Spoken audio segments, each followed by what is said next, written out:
ഇന്നൊരു family get ടുഗദറിന് പോയ സ്റ്റോറിയാണ് കേട്ടോ. ദേ അതും ഹൗസ് ബോട്ടിൽ. ഹൗസ് ബോട്ടിനെ പറ്റി പറയുകയാണെങ്കിൽ ദേ ഇതാണ് ഹൗസ് ബോട്ട്. അടിപൊളിയാണ് കേട്ടോ. എല്ലാ സൗകര്യങ്ങളോടും കൂടി ഒരു ഹൗസ് ബോട്ടാണ്. കിച്ചൺ, ടോയ്ലറ്റ്, ബെഡ്റൂം, അങ്ങനെ എല്ലാ സൗകര്യങ്ങളും പ്രൊവൈഡ് ചെയ്യുന്ന ഹൗസ് ബോട്ടാണ് കേട്ടോ. അങ്ങനെ നമ്മൾ ഫാമിലി ഇതേ ഹൗസ് ബോട്ടിൽ കയറി യാത്ര തുടങ്ങിയിട്ടുണ്ട്. ഒരു കേക്ക് കട്ട് ചെയ്തായിരുന്നു കേട്ടോ. നമ്മുടെ യാത്ര നമ്മൾ തുടക്കം കുറിച്ചത് കേക്ക് കട്ട് ചെയ്ത് നമ്മൾ എല്ലാവർക്കും കൊടുത്ത് നമ്മുടെ യാത്ര തുടങ്ങിയിട്ടുണ്ട്. അങ്ങനെ ഇതേ വെള്ളത്തിലൂടെ കാഴ്ചകളൊക്കെ കണ്ട് മുന്നോട്ട് പോയിക്കൊണ്ടിരിക്കുക കേട്ടോ. എല്ലാവരും ഉണ്ട് കേട്ടോ. പാട്ടും ഡാൻസുമായിട്ട് ചെറിയ മക്കൾ മുതൽ വലിയ ആളുകളൊക്കെ ഡാൻസ് കളിച്ചുകൊണ്ടിരിക്കുക. പിന്നെ കുറേ ഗെയിമായി, പാട്ടായി, ഡാൻസായി, അങ്ങനെ സമയം പോയത് അറിഞ്ഞേ ഇല്ല കേട്ടോ. കാരണം നമ്മുടെ രാവിലത്തെ ചായ ഉണ്ട്, നല്ല ചായ ആയിരുന്നു. അതിൻ്റെ കൂടെ അവർ ചൂടുള്ള സ്നാക്സും പ്രൊവൈഡ് ചെയ്യുന്നുണ്ട്. പിന്നെ കുറേ ഗെയിമൊക്കെ ആയിട്ട് നമ്മളിങ്ങനെ സമയം മുന്നോട്ട് പോകുന്നുണ്ട്.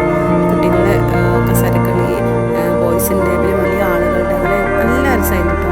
കാഴ്ചകൾ കണ്ട് നമ്മൾ മുന്നോട്ട് പോയി ഊർക്കടവ് എത്തിയിട്ടുണ്ട്.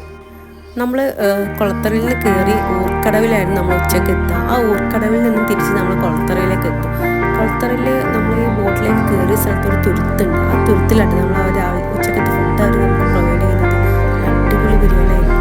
കുറച്ച് സമയം നമുക്ക് അവിടെ കുറച്ച് സമയം അവിടെ സ്പെൻഡ് ചെയ്തതിന് ശേഷം നമ്മൾ തിരിച്ച് ബോട്ടിൽ നമ്മുടെ യാത്ര ആരംഭിക്കുന്നത്. പിന്നെ നമ്മുടെ യാത്ര നമ്മുടെ കുളത്തറയിൽ നിന്ന് നേരെ ബേപ്പൂരിലാക്കിയിട്ട് പോകുന്ന വഴിക്ക് വീണ്ടും ഗെയിംസും പാട്ടൊക്കെ ആയിട്ട് അങ്ങനെ ടൈം പോയിക്കൊണ്ടിരിക്കുന്നുണ്ട്. ബോട്ടിൽ നമ്മുടെ കൂടെ 2 ഇക്കാമാരുണ്ട് കേട്ടോ. അവരെ നമുക്ക് വേണ്ട കാര്യങ്ങളൊക്കെ ചെയ്ത് തന്നിട്ടുണ്ട്. അവരുടെ സർവീസ് എടുത്ത് പറയാനാണ് നന്നായിട്ട് അവർ നമ്മളെ ട്രീറ്റ് ചെയ്തിട്ടുണ്ട് കേട്ടോ. രാവിലെ മുതൽ വൈകുന്നേരം വരെ നമുക്ക് വേണ്ട എല്ലാ കാര്യങ്ങളും ചെയ്തു തന്ന് നമ്മുടെ യാത്രയിൽ ഓരോ കാര്യങ്ങൾ നമുക്ക് പറഞ്ഞു തന്നിട്ടായിരുന്നു അവിടെ മുന്നോട്ട് പോയിക്കൊണ്ടിരുന്നത്. പിന്നെ ഇതേ പാട്ടും ഡാൻസും ഗെയിമൊക്കെ ആയിട്ട് മുന്നോട്ട് പോയി നമ്മുടെ വൈകുന്നേരത്തെ ചായ വന്നിട്ടോ. അങ്ങനെ നമുക്ക് ഇറങ്ങാറായിട്ടോ. അതെ, നമ്മുടെ ഫാമിലിയിലുള്ള എല്ലാവരും നമ്മളെ യാത്രയെ പറ്റിയുള്ള ഓരോ എക്സ്പീരിയൻസ് ഒക്കെ പറഞ്ഞു തുടങ്ങി കേട്ടോ. അങ്ങനെ നമ്മുടെ യാത്ര അവസാനിച്ചിട്ട് 4:15 ആകുമ്പോൾ നമ്മൾ ബോട്ടിൽ രാവിലെ കയറിയ സ്ഥലത്താണ് നമ്മൾ തിരിച്ചു കൊണ്ടിറക്കും.